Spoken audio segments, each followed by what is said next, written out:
Holy shit, guys. Final Fantasy VII Remake is finally here. I mean, I can't believe it. We finally made it to something I never thought I'd see. Ever since I first heard about a remake that, like back in 2013 or whatever the hell Square Enix did it, I couldn't believe that they would actually go ahead and do a Final Fantasy VII Remake. It didn't make any sense to me. I mean, I know a lot of people wanted it, but hey, you know what? Here we are, and boy, do I have a lot to say about it. Final Fantasy VII Remake is probably now one of my favorite Final Fantasy games, but before I get into all that, I want to make sure that you all know this is a spoiler review. I was debating, really, on how to really do this review. It took a long time. It actually took me a week to really figure it out, but I think this is the best way of doing it. I need to talk about the ending. I need to talk about the story. I need to talk about the changes. There's a lot here. So this will be a spoiler review. I'm going to put that on the screen. It's a spoiler review. So if you're watching this and you haven't actually played the full game yet, which you probably should have, it's been about almost a month, you might want to steer clear of this. But if you have played it and you want to talk about those spoilers, then this is the review for you. So we all know what the story is like. Final Fantasy VII takes place in Midgar, or at least this one does. The overall world is called Gaia, but this takes place mainly in Midgar. Actually, it's not even mainly. It takes place all of Midgar. I know a lot of people were kind of upset about that, but it actually makes sense in the long run because Final Fantasy VII is a huge game. Being able to remake Final Fantasy VII is not going to be a one-game affair.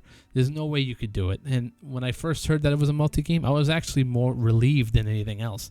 So I'm really happy that we get the multi-game aspect out of the way. So now that we know this is a multi-game, Midgar is the main point of contact here. So how is Midgar? How is the gameplay? How is the ending?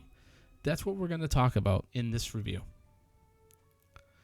So let's talk about the gameplay first, which is by far the best part about this game. Like, just not even question. This is one of my favorite battle systems ever. As a matter of fact, it is my favorite battle system ever. Even better than Final Fantasy XIV's, and I love that system. I love Final Fantasy XIV, and I just cannot get enough. The new ATB system is crazy good. It's changed a lot since we've played the original Final Fantasy VII, sure, but, I mean, it's so addicting. I think that's like the right word to say it. It's a very addicting game. So how much has it changed? It's changed in a few ways, but it's also the same in a few ways too. So we do have a real-time aspect to it. So the real-time aspect of this engine is a little bit different than when you might think. So you have a real-time attack button, which is square. You just mash on that for a while, and that will fill up your ATB gauge. Once you get that gauge up, then you can go to town like a normal Final Fantasy game. You have different abilities for different characters. Like Cloud has Braver. In his very first move, he has Braver. That's usually a limit break. But in this game, it's a normal ability, and it actually makes a lot of sense because Braver does a lot of damage very quickly. And that's what you really need, and trust me on this.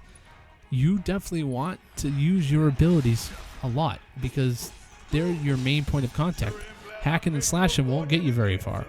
I'm glad that they made a system like this because it's so much fun and so addicting to unleash fury on your opponents by using your abilities. So you have different spells like Fire, Firega. You also have, Cure spells. You also have abilities that only certain characters can learn. I mentioned Cloud's Braver just a few minutes ago. That is one of them. Other characters like Tifa has Overpower and Chi Attack, which just do so much damage in so little time. But, I mean, the characters themselves make it so much. And that's what makes this game so unique. It's a really interesting system where you can mix, mash, and combo your ass like crazy to make sure that these enemies are getting destroyed. And with all that said, we come to the materia. Now, this is what makes Final Fantasy VII, especially the original, special. The materia system is so unique that I think a lot of people didn't want it to go away even in the next game when Final Fantasy VIII came out. Of course, we got the draw system in that game. It's not very, how we say, well received, but that's coming off the materia system. And the materia system is a way for you to equip abilities and spells to use at your leisure, to use in strategy, and you equip them to your weapons. So how has the materia system changed? It really hasn't all that much.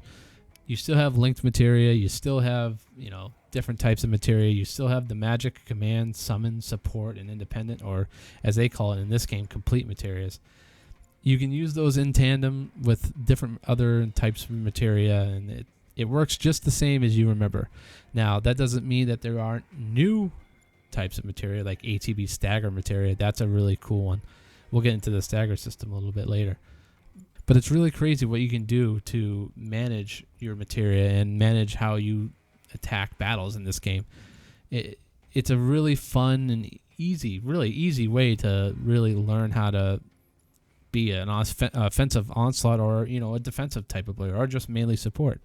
There are many different ways you can use these materia. In this game, I guess for me, it's more of the same. And that's good in this case because Final Fantasy VII is like one of my favorite, ability systems in the whole series. And to me, it's one of those type of things where if you didn't make it quite the same, it was going to feel a lot different and wouldn't feel Final Fantasy VII. So in some cases, I'm pretty glad that the system pretty much stayed the same. And that's not to say that things haven't changed. No, not at all. Because there are different types of materia that can work in different situations. I mentioned the ATB stagger materia, which brings me to my next little bit of gameplay. Staggering enemies is a big part of Final Fantasy VII Remake. And you may remember this from Final Fantasy XIII. The stagger system from Final Fantasy XIII was a little bit different in which you could use some abilities to make this gauge go up and up and up. And once you hit a certain plateau, you would stagger the enemy. You would weaken it to a point where it would do even more damage than you were doing initially. And that's kind of what it does here too. I mean, there's different types of attacks you can do during a stagger, and that will do a ton of damage, like a cloud maneuver called Infinity Edge. That thing does a ton of damage, and it does even more damage when you're, staggering. And there are even abilities that characters have, like Tifa. She has the ability to really stagger opponents.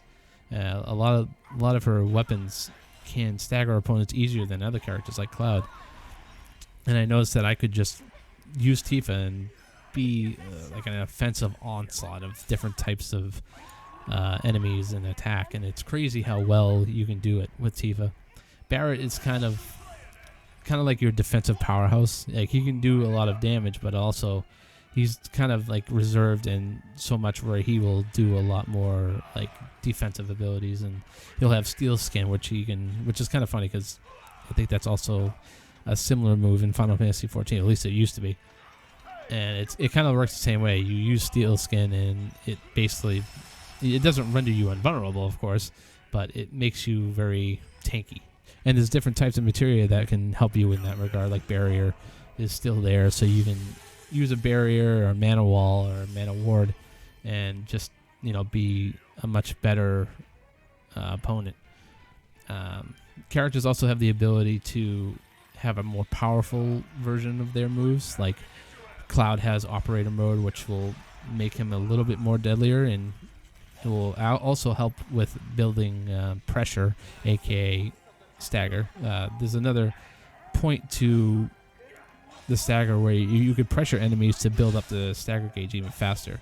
That's kind of a huge deal in this game because this game is tough. It's a lot tougher than I actually gave it a lot of credit for, because I wasn't expecting this game to be a cakewalk, but I wasn't expecting it to be as tough as it was. Like you're not just gonna mow down enemies with, using your hack and slash abilities. No way. That's not gonna happen. If you think that's gonna happen, you're gonna die really quickly, and I'm glad for that, because in the end, I want this game to be as hard as balls, and well, not as hard as balls, but I want it to be a challenge. And Square I think Square managed to really get it right.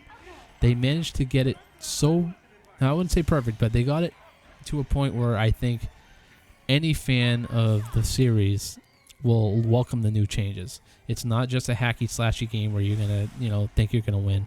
You need to do a lot of strategy, and that's something that I was worried about. I know a lot of people were worried about that. And that's something that I'm glad Square even had in their head when they were making the game. Like, we can't just make it a hacky slashy game just to make it hacky slashy. It's just not going to work.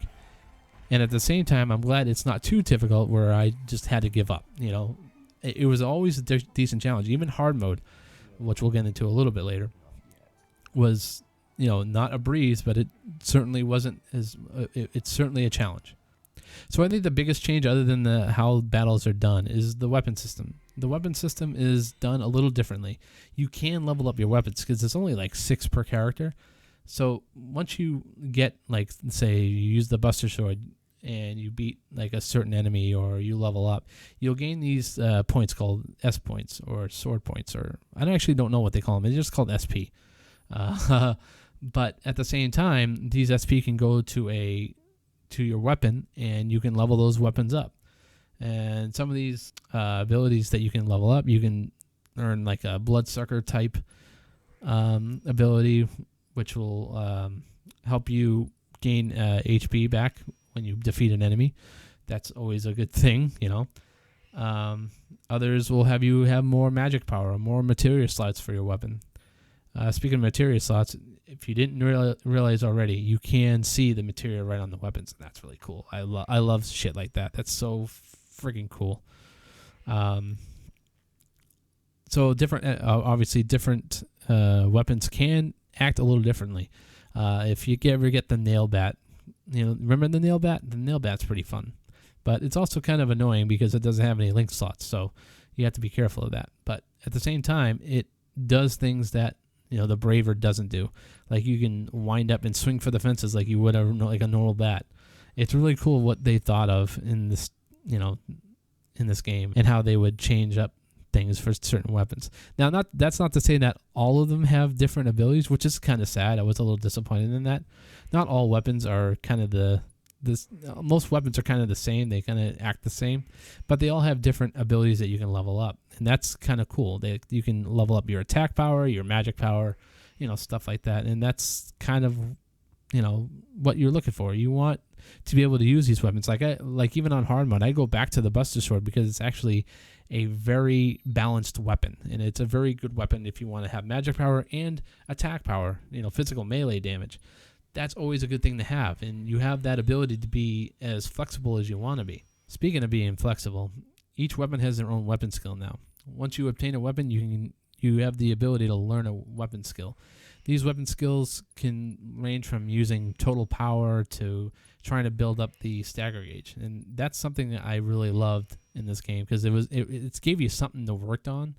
And while the abilities themselves weren't that hard to learn, it at least gave me some sense of accomplishment. So now when I switch to a different weapon, I'll have all those, you know, different abilities to use at my disposal. And that's something that I really appreciate. And I wish a lot of games, you know, were to do what they would do in this type of game, especially RPGs. And some of my favorite ones that I've used was Chi Attack by Tifa. Tifa's Chi Attack is almost broken. Like, I say almost broken because it just stays in one spot.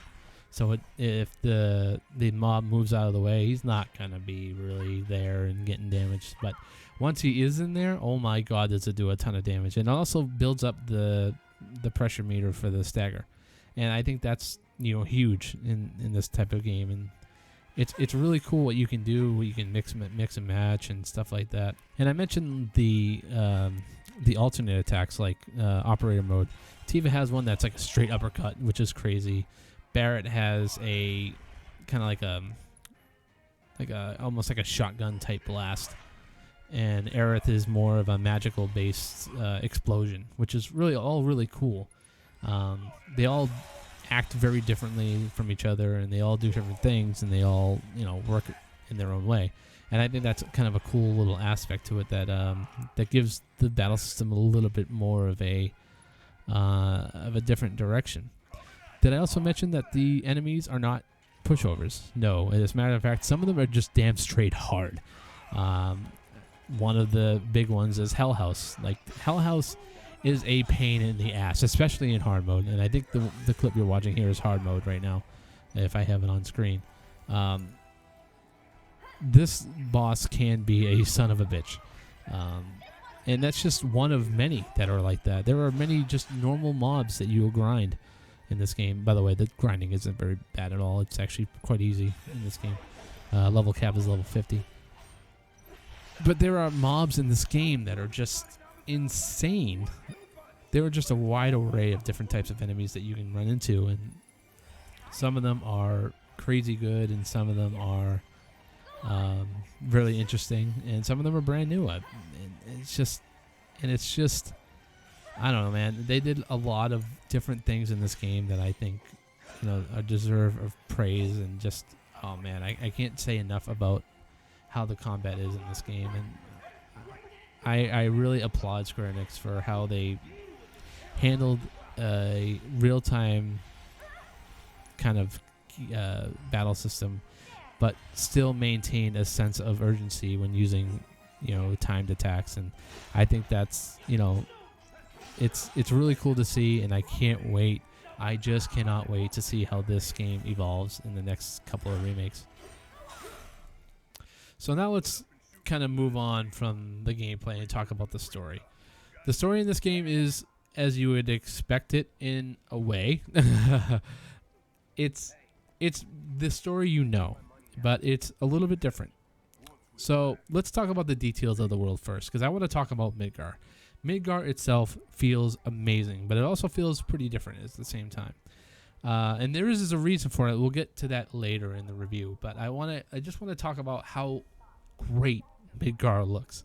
Like, if there was anything I could say about Midgar in the past, before I even play this game, like this is going to look so great, and I know it will.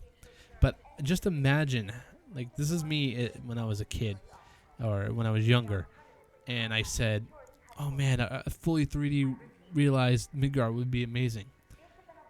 That is an understatement. Midgar in Final Fantasy VII Remake is amazing. It's like, I say amazing, but I mean it's exquisite. Like, it's so lived in. It feels so detailed. There's not one thing I could say I don't like about it. Like, there's nothing I don't like about Midgar in Final Fantasy VII Remake. All of it is good, except for maybe corridor and like pathways. Like, it's not as open as you'd like to be, but at the same time, it's a city. It's supposed to be congested. It's supposed to be a slum. It's supposed to be this horrendous looking place, but in all actuality, it's a gorgeous place. Like, when you hit 7th Heaven, or in the Sector 7 slums, when you hit that, it's anything beyond your wildest imagination. Like, to me, at least to me, it was. Like, it felt so livable, so lived in, so just amazing. Like, more than I could ever explain to you. Like, it feels like a real life place you could go to. That's how I can really explain it. It's a character in itself. The way they do this, the way they make this game, it's like the same kind of characterization as people say San Andreas or Liberty City or Los Santos from Grand Theft Auto 5 and 4. The city is a character in itself. You have people talking all the time. They're all worried about what happened with, Mako Reactor 1. It's the living details of how Midgar has evolved. It's so much fun. It's lived in. It's a spiritual place. I can't explain more than I've already have. Like, it's a place that you would want to visit and explore. It's almost like a museum, but not really. You know what I mean? And it's so much fun to just explore and see the different architecture and the different sceneries. Like, when you go to Walmart for the first time, you'll see it clear as day. Like, just the amount of detail Square put into this is just unbelievable, and I love it to death. And that's not to mention, like, some of the even destroyed areas of the game, like the area where you're trying to get through to get to Walmart at Sector 6. even though it's destroyed, it's like it's in its own way it's beautiful because it looks so good, and you just kind of want to spend some time there. Not to mention the music that happens in that area specifically. You're hearing it right now. Back to good now. Get him! You can do it! Let's do this. That's right.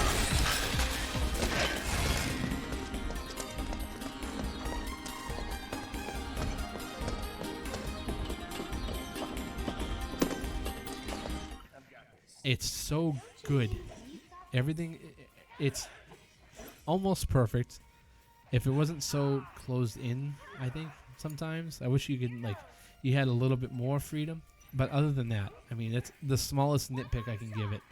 If I hadn't give any nitpick at all, it's so lived in. It feels so great, and I can't express my gratitude for how Square made it.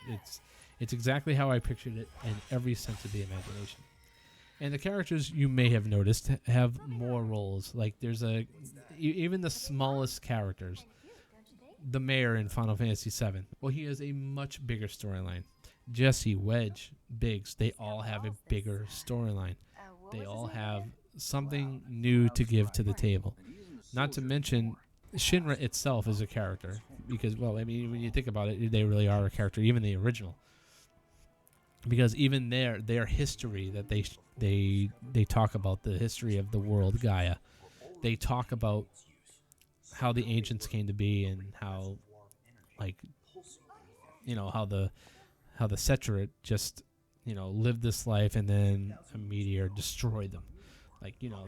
That type of stuff is still there. It's still present, but now it's given this extra polish. And I love it to death. I even posted a video where I show that specific scene that you're probably seeing now, and I wanted to add this fully into the review, but I figured I just let it stand alone in its own video. So I mean, you definitely want to check that out. Even the smallest characters in this game, like one of the guards that you see that you are going to fight in the very first part of the game. One of the, and I love this, and this is what I love about the story, is that they harken back to old games in the series, like Crisis Core. There's a guard in there that notices Cloud. He knows who he is, and he he even says, "Hey, I know that guy. I know that guy." And at one point later in the story, I'm not gonna give this spoiler away because I want everyone to, but I'm not gonna give this one away because. I think it's something that you should know if you play the games. He'll see Cloud again later in the story, and it's a really cool part of the game, and it just shows how much depth it was added to this. And I just can't say enough about it. It's a really cool way to interact with characters. As I mentioned, Biggs, Wedge, and Jesse do have their own expanded roles. So how much does the story change? It changes, but not in the way you expect. There are certain aspects to the game that does change. I'm not going to give them all away. One of the biggest aspects of a change is these ghosts that are kind of following you around. I'm not going to get into specifics until the end here, but it's a very interesting part of the game, and a lot of people are debating about their usefulness in this, but it's something that I always enjoyed, or at least enjoyed in this game, and I think they're kind of part of that big change and how it stays the same. That's kind of a little giveaway there, but I think you'll understand it when we get to the end of the review here. If there's anything that really disappointed me is how little you spend in certain areas, like the church. I was hoping the church would have a much bigger role in this game. It has a role, but it doesn't have as much of a role as as I had hoped it would be. But it's fun. It's a fun place to to stick around for a little while if you want to soak in the atmosphere of Midgar and the atmosphere of the Sector 5 slums. It's a really fun, it's a really happen place, Sector 5, even though it's pretty, I think it's probably the worst off slum in the whole game. And I think that's pretty much the only thing that really disappointed me in the whole areas, or just in general. I think Square really nailed the atmosphere of Midgar and just the overall feeling of being in Midgar. So how faithful does the story stay in the remake? For the most part, it does a very good job of keeping the original canon proper. And there are characters like the ghosts that kind of have a handle in that, and I'll explain that a little later. But I mean, the story is just as you remember it. The bombing mission is pretty much the same. Going to Tifa is slightly different, but it's more expanded for sure. And I think that's what really makes this game even better, because you have that expanded universe now.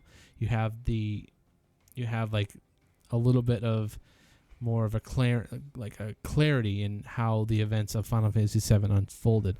Even though there's slightly different things that happen, sure. There are certain things that happen that make the story go the certain way. And I think that's kind of a cool thing, and kind of a nod to like the players, playing the game, and the developers wanting to keep things the same way in certain aspects. I think that's kind of what makes this remake kind of great and fun. And this will definitely be a more relevant topic when I talk about the endgame spoilers later. For the most part, it's the game that you remember. If I can give an example of one thing that changed that that kind of disappointed me in some way, it wasn't a bad thing. It struck me a little differently, and it played a different chord. Is when you're in Wall Market and you're trying to get the dress for Aerith and Cloud. You're not.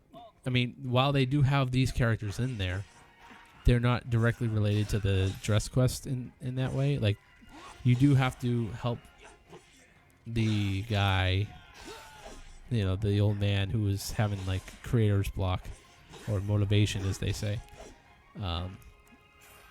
But he is not the guy that's going to make your dresses, unless they pulled a fast one on me, and they made it so the guy who made the dress was also the guy you helped out earlier, but they didn't mention that in the game, at least not in my playthroughs of it. I've played those scenes a couple of times now, and I don't really see it. I didn't really see it there. So, but I mean, you do help the guy out, and he does get his motivation through different means as usual.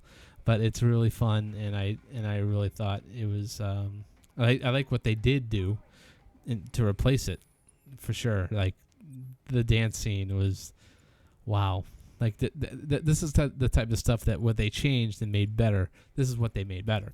They embraced the androgynous of the whole situation. Like, Cloud is dressing, being a cross-dresser to get into Don Corneo's mansion. They have a character that's very, I wouldn't say gay. I think he's probably bi in some way, but I thought it was a very cool scene and very sensual. It was a really fun scene and sensual scene where and it even had a gameplay aspect to it, which was a kind of fun homage to like rhythm games, and I thought that was so much fun. And even though it was kind of simple and not very hard to do, it was just a fun little segment, and I thought, man, they really nailed this. They really did a great job of expanding these characters and all of this stuff, and I really, really appreciate all the work that went into it. One thing that we fans of these RPGs love to talk about is music, and I have to say the music in this game is very different than I ever thought it actually would be, especially since the people who worked on it, I mean, there was a lot of people that worked on the soundtrack. I can list about 20 names, I think, that went into the soundtrack, given what I've seen on the video game database for music.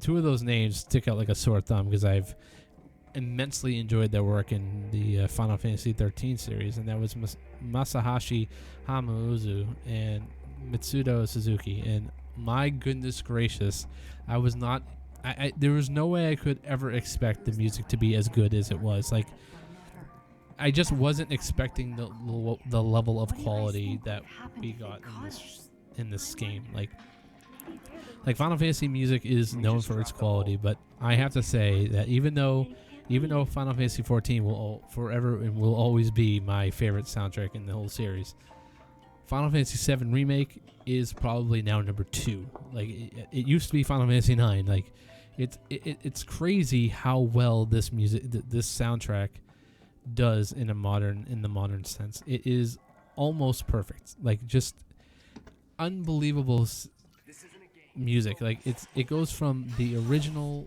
sounding music that, like you would remember from the original game, to Mitsudo Suzuki's like kind of perfect remixes of music that you've heard before.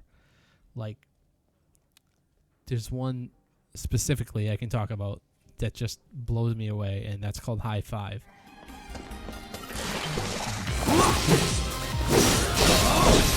Go on! Don't overdo it. So it's my turn? Ha! I'm waiting. This one's for you!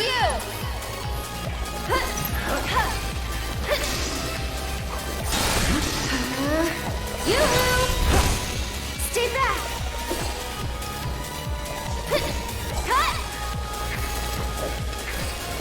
High Five does a lot of things differently, and for me, it's one of the most like upbeat dance ragers you can ever get. It's so fun. It's so great. It's such a great song. It does a lot. Like it just gets your blood pumping whenever you. It's kind of like battle music where, you know, you're on the map and you see enemies come up and then the music hits and then you're just like you're jamming. And it's just one of those types of things. So it's not just one style of music. I guess Final Fantasy games never were just one style of music, but a lot of people seem to remember One Winged Angel or Genova, which those songs are definitely represented in this game, but to another level. Like Genova's theme is just, man, that's just like a nostalgia bomb. Like it goes into an orchestral version of it, then it goes into the almost like like a remake of it. Like it's weird for me to say it, but yeah, kind of like a remake of the original song. So it feels like the original song.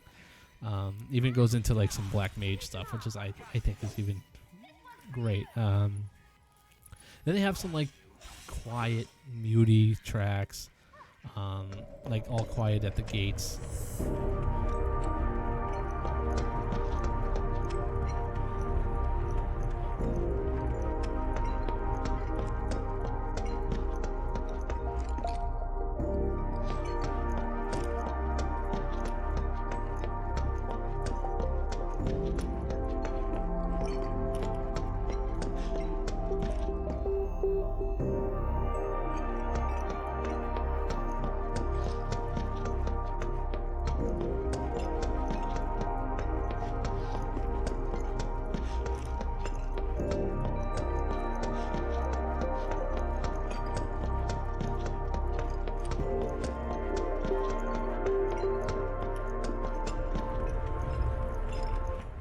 This is the music that plays at the Shinra headquarters, the main lobby. There's a bunch of music that plays there, but the main lobby is is definitely the kind of the point where you're just chilling and like there's no one there, so it's all quiet. But the music there it's like a perfect representation of what's going on at the scene at the time. And that's really good stuff, you know. I mean, it's really crazy how well it works out and how well it does. And you know, this is just very, very few parts of it. Like, you know, like the bombing run mission. I don't think so. Not bad.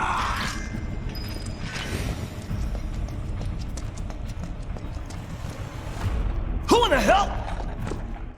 The normal battle music you would find elsewhere. I mean, it's a big whole mash of different genres that just do so well, and it doesn't even get repetitive. It's like it's kind of crazy to me how like even if it did, yeah, I wouldn't notice because I'm too busy rocking out when I'm, you know, playing the game.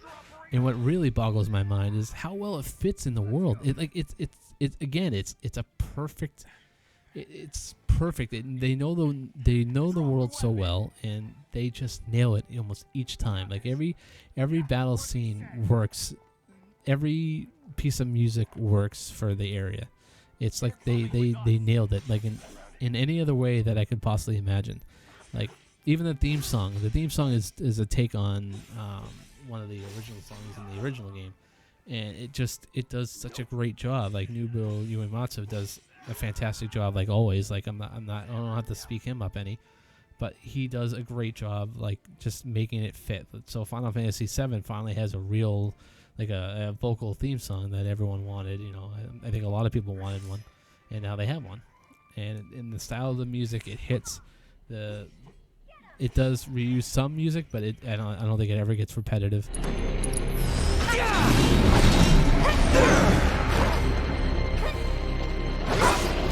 Bring it.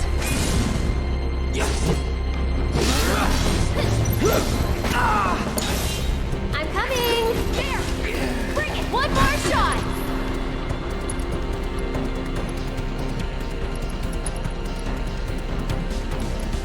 It's your turn. Hang back. Take the lead. So it's my turn? You've got this. So that brings me to the ending of Final Fantasy VII Remake. I think this is going to be the most controversial part of the game for many people, just because of how things played out. So a lot of the stuff I'll talk about here is, very heavily spoiler. So if you don't want to, get into the ending and stuff like that, I would suggest stopping the video here, play the rest of the game, and then move on. So with the ending, it's kind of, I don't even know where to start. Like, I don't hate it. I actually like it. I guess I'll start with what I did like. So the whole Arbiter of Fate thing, the ghosts being called Whispers, knowing all that going into it, and after the Genova fight and stuff like that, it's it makes sense now. And it didn't make as much sense at first when I first played the game. Even when I beat the game the first time, it's like, I don't know about this. Do I really like it or do I not? It took a while to process it, but after about a few hours, and maybe a good night's sleep, I came to the conclusion that it's actually pretty good, and I do like it. There are some things I don't like about it, but with what I do like the whole Arbiter of Fate thing, coming in and, changing the course of history, kind of, or at least trying to keep it from changing, actually, because the whole point of the Whispers is to make sure the game is very like the original. It's supposed to be like, a fanboy's perspective almost. Like, they want to keep all the events going the same way. And I thought that was really interesting, and it adds a whole new dynamic to the game. And that's something that I would have never thought would happen. I just can't believe that they would actually have the foresight to actually, make a meta type of thing. And I guess, and I've never seen it, but I guess in a certain anime, I'm not going to say which because I don't remember right now. It's kind of weird how they're doing this. It's like they want you to experience how the story is going or how it used to go, but now they want you to suspend your disbelief now. It's not going to be the same. It's going to be completely different from here on out. It's especially after you beat Sephiroth. It's even Sephiroth is telling you, can you make it? Can you change the course of history? Will I allow you to change the course of history? Obviously, he's going to try not to. He's going to be all over you. But at the same time, these characters want to break free from their fate. It's kind of like the old tale. It's like, everyone wants to break their destiny. No one wants to, have their own legacy defined for them. They want to create their own destiny. And this is what these characters here, Cloud, Tifa, Barret, Aerith, and Red, they all want to have their own legacy. And that's what they're trying to stop. They're, when you fight the Arbiters of Faith and Sephiroth, for that matter, you see glimpses of the future. And you see Red running at the like you saw at the very end of the original Final Fantasy game, Final Fantasy VII, and at the same time, you see more visions of, a certain death. If you haven't seen it, then I don't know what to tell you. So I'm not going to go into that death, but you know what I'm talking about if you ever played the game. And at the same time, you get, another glimpse during the Sephiroth fight of Supernova, which I think it was Supernova. It's kind of weird because it looks the same as Meteor in the original Arbiter of Fate fight, but I believe in that Sephiroth fight it is a Supernova that's raining terror down, and you're trying to stop Sephiroth before he even casts Supernova fully. I mean, luckily this fight is taking place in a different. And I don't know if it's a timeline or it's called Singularity, so I don't know if it's really a different timeline or if it's just a portal to another dimension or some sort. Where Midgar is, the same. It's the same place, but it's just a different time or an alternate timeline. That's the kind of stuff I liked. The one thing I don't know if I liked fully is Zack. Now, don't get me wrong, I love Zack. I think Zack is a great character, and I loved him in Crisis Core. I don't know how I feel about him being alive. I don't understand the alternate reality aspect of that too much, because I would much rather have him dead and try to remember him the way he was. Because if he's not dead in the next few games, then it's like, why did you even bother? Like, why does it's like Square Enix themselves, they always do this. They always bring back characters from the dead, like Tidus. It was always my preference, I guess you would say, that Tidus stayed dead. Like, I wouldn't want him back at all in any sort of context. Like, just keep him dead. But Final Fantasy X-2, they brought him back, obviously, at the end and stuff like that. That's kind of the same stuff they're doing here. They're bringing back Zack from the dead. And I'll never understand that. And I hope that's not going to be a thing going forward, because now you have to start worrying, well, what about Aerith? We all know her fate. What happens to her? She dies at the end of not the end, but towards the end of Final Fantasy VII. And it's kind of weird. Now, will they bring Aerith back to life, or will you prevent her from dying? It's one of those things that I think Square is just trying to really make sure that we're all surprised and see what happens. Either she dies, or she lives. One of my hopeful things in the future, and I always like this kind of aspect about it being a player. Will they bring back, or will they bring in an option to save Aerith or kill her? Like, let it be a player's choice to save or kill her. Let there be a canon ending and an alternate ending. That would be kind of cool. I think that would be one thing that I would do. That's one thing I would do if I was designing the game. I'm not designing this game. Square has their own plans, obviously, and I'm really interested to see what happens. I think no matter what they do, I'm going to be interested in see what happens. And I think a lot of people are from what I've seen and the opinions I've heard, they're also interested to see what happens. So that's why they're not hating this ending so much. They're just interested to see what happens. And I think that's a good aspect. I think it's one of the good things that they did in this story. It's something that none of us really could have predicted. After all this, how did you feel about it? Don't worry, there are more games coming. We're obviously going to get more into this. There's a lot of stuff that I'm not even going to do another video about this ending. I don't want to go too much into the ending, because obviously there's a lot to talk about here, and I want to use YouTube as a platform to get that out. Obviously, I want to talk about this ending more, so I'll be doing another video about the ending. But what do you guys think? Let me know in the comments below. Did you like the ending or did you not? Why did you not like that ending? Why did you think it was good in your opinion? Give me all your opinions. I want to hear them. I want to talk about this a lot, and hopefully I'll use your comments in another video in the future. So, Final Fantasy VII Remake as a whole is one of my favorite Final Fantasy games ever. Like, there are some omissions that I wish were kind of looked at more. Loading times were horrendous. Let's not even beat around the bush. They were really bad. There was muddy textures in a lot of different places. You know, these are just nitpicks I have. These are the most nitpicky stuff I have. But when you're playing hard mode, like hard mode is actually incredible. It's really fun to go back and do all these fights in hard mode. Some of them seem a little bit easier because you have certain abilities now where you didn't have it in the original or in the normal playthrough.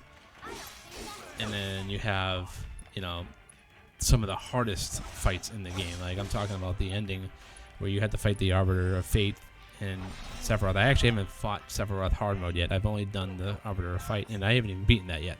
So at present time, when I'm playing the game right now, I haven't beaten it yet. But those are super hard fights, and I can't wait to, get to Sephiroth and see how bad he is. And I haven't even done Genova yet, so I don't even know what that. I don't even want to know.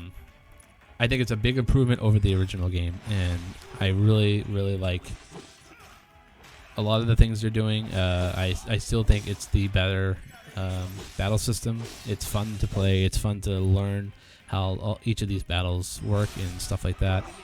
I'm really interested to see where the story goes. Like I can't wait to see how Square mixes up the story even more. Like what's going to happen with Zack, what's going to happen with Aerith, what's going to happen with Red and stuff like that.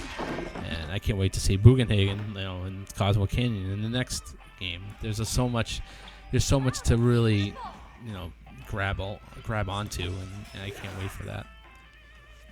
So that's going to end this review. I give it a 9 out of 10. This is definitely one of my favorite Final Fantasy games ever. It's a wild ride. If you're brand new to the game, definitely check it out. If you haven't played the original, I'm probably gonna get some heat for this, but I suggest playing the first, at least Midgar's portion of the original game first, then coming back to play this. If you don't want to play the full game, I totally understand that. But definitely try to play the very first part, the Midgar part of Final Fantasy VII before coming here. But if you don't want to do that, this is obviously a great starting point to get you into the series. It's a very, very fun game. You're going to have a lot of fun with it. I had a lot of fun with it. And you guys won't be disappointed at all. I guarantee it. All right, that's going to do it for me. Guys, thank you for watching this review. Please subscribe, like, comment, whatever you want to do. I'll be grateful for anything. You can find me on Twitter, Twitch, on the Bass Twitch. My stream schedule is kind of in flux right now because of all the coronavirus stuff. I hope you guys check me out at the Bass Twitch. I'm usually streaming every night, Wednesday through Sunday. That's when I usually do most of my streaming, but I'm recording this video now, so I'm not streaming. Today is Sunday, so there you go. With that is the end of my review. I hope you guys had a fun listen, watch, and I'll catch you in the next one. Take care, everyone.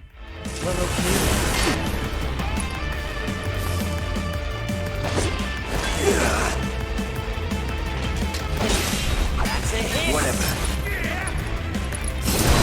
Lucky shot.